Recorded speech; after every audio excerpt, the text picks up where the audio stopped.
When James clicked send, he never imagined that it would ruin his workday.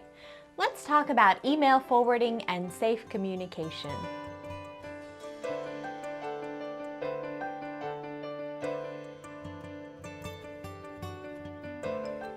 Email forwarding can get you into trouble in at least a couple of ways.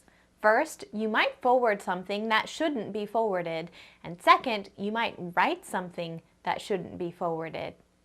Your business communication target is to avoid getting into trouble with email forwarding. Let's look at two principles that can help you to stay out of trouble. The first principle is that anything you write in your email can easily be made public. The email address that you write in the To field may not be the only email address that gets your message. Since forwarding email is so easy, your recipient may take advantage of that simple function. Consider a possible scenario. You have classified information that you need to get to Eric. You might trust Eric with that confidential message, but what if he forwards it to Rachel, who Eric thinks will also keep your message confidential?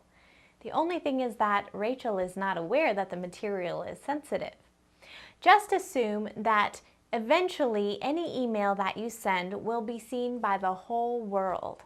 Maybe a phone call or a face-to-face conversation with Eric is better. He can't forward an oral conversation.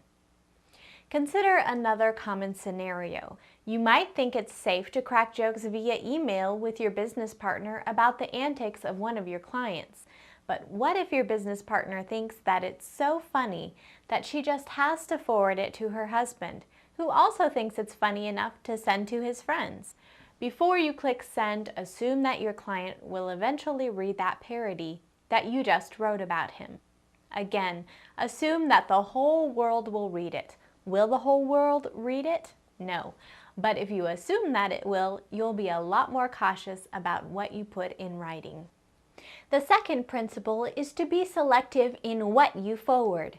Get permission to forward sensitive material. Be especially careful about forwarding an email from someone in your organization to someone outside your organization. The ease of forwarding messages is a double-edged sword. It's a luxury that makes communication efficient, but it also lets people create problems more quickly and more often for themselves and others.